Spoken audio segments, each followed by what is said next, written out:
Alright, welcome to lesson 1.14. What we're about to learn today is actually going to be incredibly helpful once you get to calculus. So it might seem like it's not something that's super important right now, and it doesn't have a lot of real-life application at this moment, but it will be very, very helpful in figuring out different calculus methods, which are very, very useful in real life.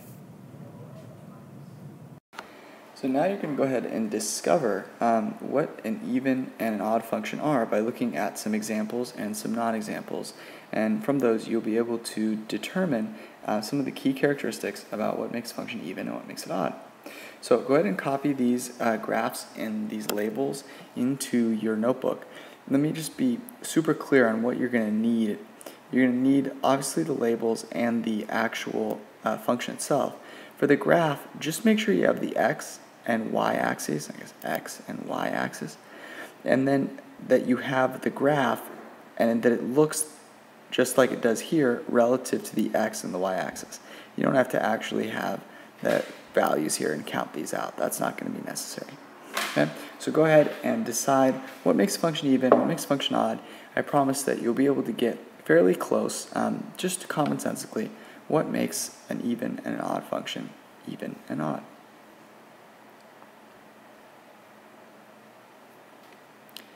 Alright, let's first take a look at even functions. And if I look at the hint here, it said, look at the degree of the equations and the symmetry of the graphs. Well, I like to go visual first, so let's take a look at the symmetry here. What symmetry do we notice? Is it symmetric about the x-axis? Well, no. Above the x-axis looks a little different than below the x-axis. What about this? It looks like this part is similar to this part. And in fact, they are, right? They're symmetric about the y-axis. If I were to flip the left side of the y-axis over the y-axis, I would end up with exactly what I have over to the right. That's the definition of symmetry. So my line of symmetry is the y-axis. Well, let's take a look at the not even function. Clearly, the symmetry, there's none here, right? Certainly, there's no symmetry about the y-axis, right? If I were to reflect the left side of my function over the y-axis, I would definitely not get what I have on the right. And so we notice here that an even function seems to be symmetric about the y-axis. Now let's take a look at these values here and notice that all of these are even degree functions. So this is x to the 6th, x to the 4th, x squared.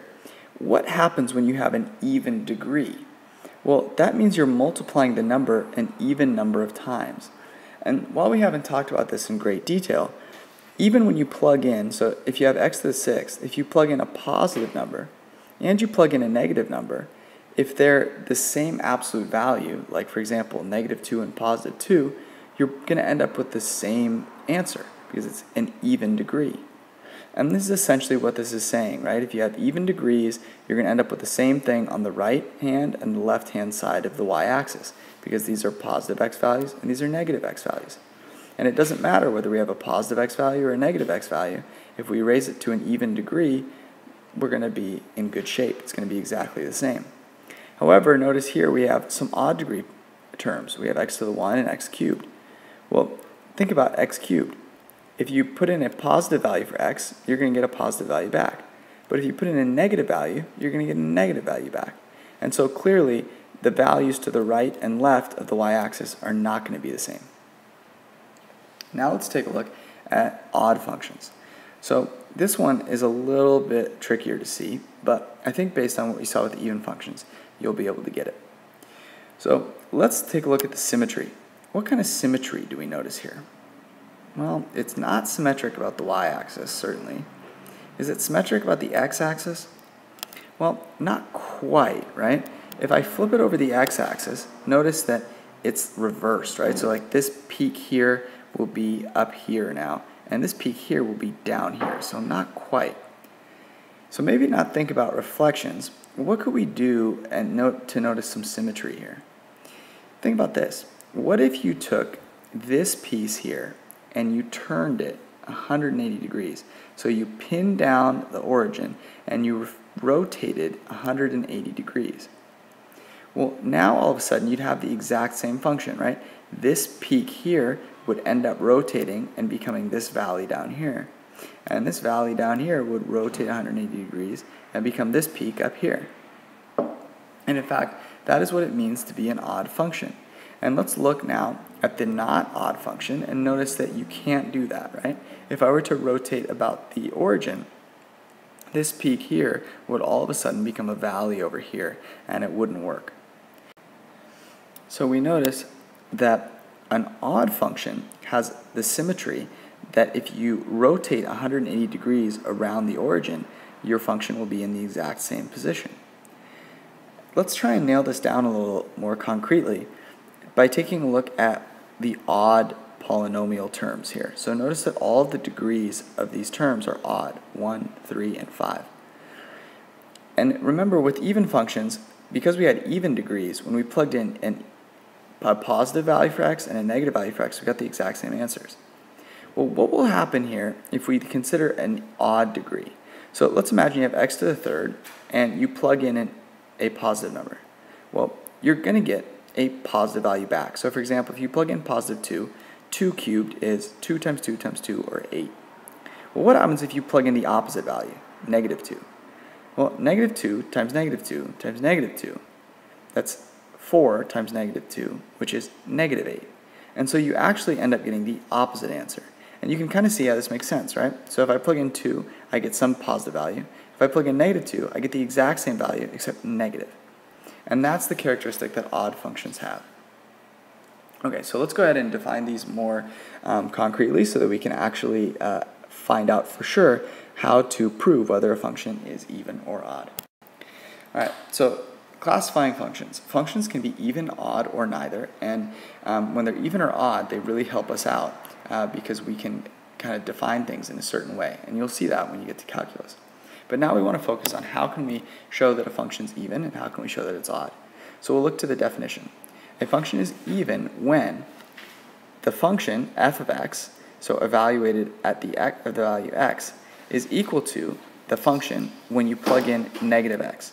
So notice that x and negative x are opposites of each other, right? So this is essentially saying, hey, if you plug in some value to your function, it's exactly the same as when you plug in the opposite of that value for all x values. In other words, there is symmetry about the y-axis. Right? This is just saying if you plug in an x value, when you plug in the exact opposite on the other side of the y-axis, you get the same value. So that's where you get the symmetry from. An odd function is odd when negative f of x is equal to f of negative x. Well, think about what that means. Remember when we plugged in 2 to x cubed? Well, if you plug in a positive value, then you're going to get a positive value back. If you plug in a negative value, you're going to get the exact same thing except negative, meaning that f of x, but multiplied by a negative, will be equal to f of negative x. Right? Again, if you were to plug in positive 2 to x cubed, you get 8. Well, that's not quite exactly equal to x cubed when you plug in negative 2, but it would be equal if you multiplied it by a negative, right? Negative 8 would be equal to negative 8. And this has to be true for all x values. In other words, there is symmetry about the origin. So if you were to rotate 180 degrees about the origin, you would get the same exact function. That's what symmetry means. Again, a function can be neither even or odd. So if you were to go through and try defining that it was an even function and try to prove that it was an odd function, and you found that neither worked, you would say that it is neither even nor odd. So what happens if we're asked to show whether a function is even or odd or neither? How do we do that? Well, what we're going to do is we're going to look to the definition. So we know if we are looking to show that it's an even function, we want to show that if you plug in some value x and you plug in its opposite, you're going to end up with the exact same value. If we want to show that it's an odd function, what we do is we'd plug in a value x, multiply by a negative, and see if that was the same as plugging in the value negative x. And this is actually easier than it might sound, and so let's go take a look at an example to kind of make this concrete. So here's a problem. Is f of x, which is equal to x squared plus 1, even, odd, or neither? So here's what I want you to do. Before we actually go through and prove it algebraically, I want you to sketch a graph of this function. So you should be able to sketch it by hand, and if you need to check Wolfram alpha, check Wolfram alpha. And then just based on the sketch of the graph, decide whether you think it's even, odd, or neither, and then try and use the definition to show that it's even, odd, or neither. And then press play and we'll take a look.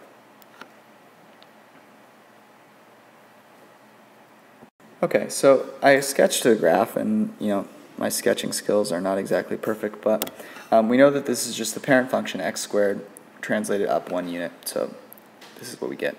And if I just look at this, what kind of symmetry do we notice?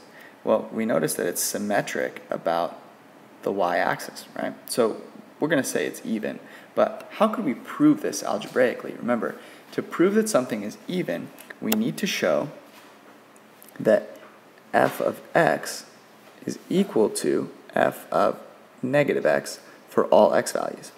To show that it's odd, we need to show that negative f of x is equal to f of negative x. So how would we actually do this? How would we show that, hey, if I plug in some value x, it's equal to what I'd get if I plug in its opposite value? Well, what if we tried just plugging in like one x value? For example, like what if you plugged in 2 and negative 2? Well, let's try that. So f of 2 is going to be 2 squared plus 1, which is 5. F of negative 2 is going to be equal to negative 2 squared plus 1, which also equals 5. So for at least 2 and negative 2, this is the case, right? If I plug in 2 and then I plug in its opposite, I'm going to get the same value. But does that show that it's the case for all x values? And sadly, no, it doesn't. And would this be an efficient method to go about showing that this is the case for every single possible value x? No, you'd be here forever, right? There's infinitely many possibilities, and so you'd have to just do this over and over and over again. So how could we do this so that instead of just using 2 and negative 2, we're actually showing that, hey, it doesn't matter what value you plug in. If you plug in its opposite, you're going to get the same thing. Well, let's do exactly that. Instead of plugging in 2 and negative 2, let's just use a generic value. In other words, let's just use x and negative x. So what's f of x? Well, f of x it's pretty simple, right? I plug x in, I get x squared plus 1. Okay, what's f of negative x? Well, f of negative x, well, we have to plug in negative x here. So we have negative x squared plus 1. Okay, well, what's negative x times negative x? A negative times a negative is always a positive, so that's just going to be x squared. So I can simplify this to just be x squared plus 1. And that, of course, shows exactly what we were looking for, right? If I plug in some value x, I get x squared plus 1. If I plug in its opposite, I'm still going to get x squared plus 1. So f of x equals f of negative x. Therefore, f of x is even. And this shows it for every single possible value of x. So while this over here is good to give us an idea, right? Plugging in 2 and negative 2 helps us kind of take a look and make a decision. It doesn't actually prove it. So in order to prove it, we want to actually show that f of x is equal to f of negative x. Okay, so what we do is we take a look at what's the definition of an even function, and then we look to show that if you take f of x and you take f of negative x, which is what we did right here, that those are actually the same thing, that they're equal. Okay, so let's go ahead and try this with one more. Okay, here's a slightly more complex function. Is f of x, which is equal to 2 times x cubed minus x squared, even, odd, or neither? Okay, so let's just think about what would be really helpful here. Well, if we look at a graph, that would be really helpful, right? But do you want to try sketching this by hand? Imagine you didn't have Wolfram alpha right next to you. Probably not, right? So in this case, the graphical representation is going to be a slower way. We actually want to use just the algebraic check. So let's remind ourselves again. What will it mean to be even? What does it mean for a function to be odd? Make sure you remember those definitions. Go ahead and annotate just like I did on the previous question, and then we'll go ahead and take a look. So an even function is when f of x is equal to f of negative x. And an odd function is when negative f of x is equal to f of negative x. Okay, well, let's try these out. So let's first check if it's even. So remember, to check if it's even, I need to find f of x and f of negative x. F of x is really simple. I'm just plugging in x. 2x cubed minus x squared. All right, what about f of negative x? Well, let's try it out. You have 2 times negative x cubed minus negative x squared. And notice that we can simplify this a little bit. Since this is a negative value, right, negative x cubed, what you can do is you can multiply this by itself 3 times. And so a negative times a negative times a negative is going to be a negative. So you're actually going to get whatever x cubed is, but the negative value of it. So you can rewrite this with the negative out front. It's going to be negative 2x cubed. And remember, that's because a negative times a negative times a negative will always be a negative. So I'm going to get the x cubed value except the negative version of it. Now I have minus, and negative x squared, just as we saw previously, a negative times a negative is a positive. So this is going to be the same as x squared. Well, is this the same as this? Certainly not, right? This value here is negative 2x cubed, and this value over here is 2x cubed. So those are not going to be equal, right? Because x is the same, so when you cube x, multiply it by 2, and then multiply by a negative, that'll be different than when you cube x and then just multiply it by 2. So it's not even. Okay, let's try odd. So to show something's odd, we need to show that negative f of x is going to be equal to f of negative x. So let's try negative f of x first. So that means we're going to multiply whatever f of x is by a negative value.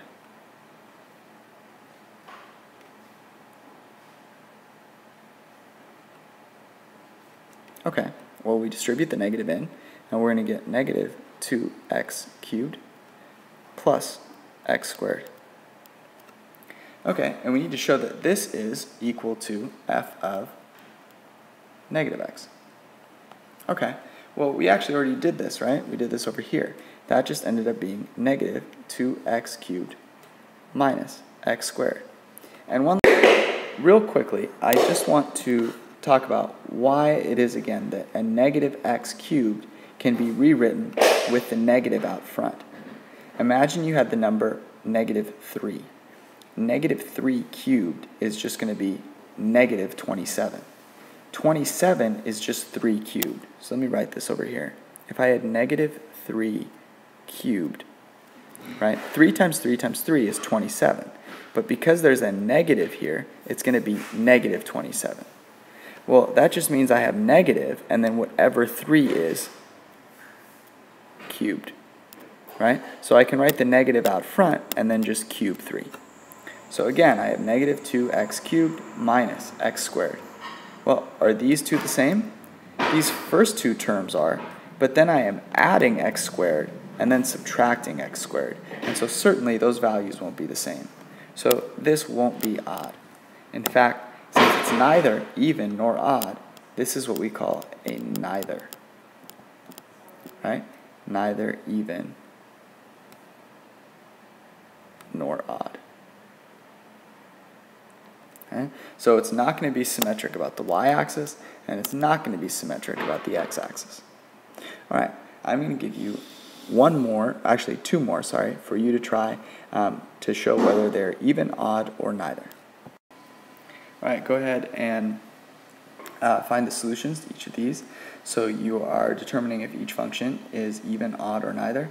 We just did a couple of examples together, and so all the steps should be very clear, right? You know what it means to be even, what it means to be odd, and so for each of these functions you can check, just like we did previously, whether the function is even or odd, and if it's neither, then it's neither. Once you've proved it algebraically, go ahead and sketch a graph. You can go on Wolfram Alpha to sketch a graph and see if the graph and the symmetry of the graph agrees with what you found algebraically. If you're a little stuck, one trick that I like to do is like we did on the first example. I like to plug in a nice easy value like 2 and -2, and that gives me a hint, right? If I plug in 2 and -2 and I find that they're the same value, then I'm like, okay, maybe this could be even. Let me try. If I plug in 2 and -2 and I get the opposite values, then I'm saying to myself, oh, okay, that makes it sound like it could be odd, right? Because the negative value is the opposite of when I plug in the positive value. And so you can try that out if you're a little stuck, but you should be perfectly capable of going all the way through. Just takes a little bit of hard work.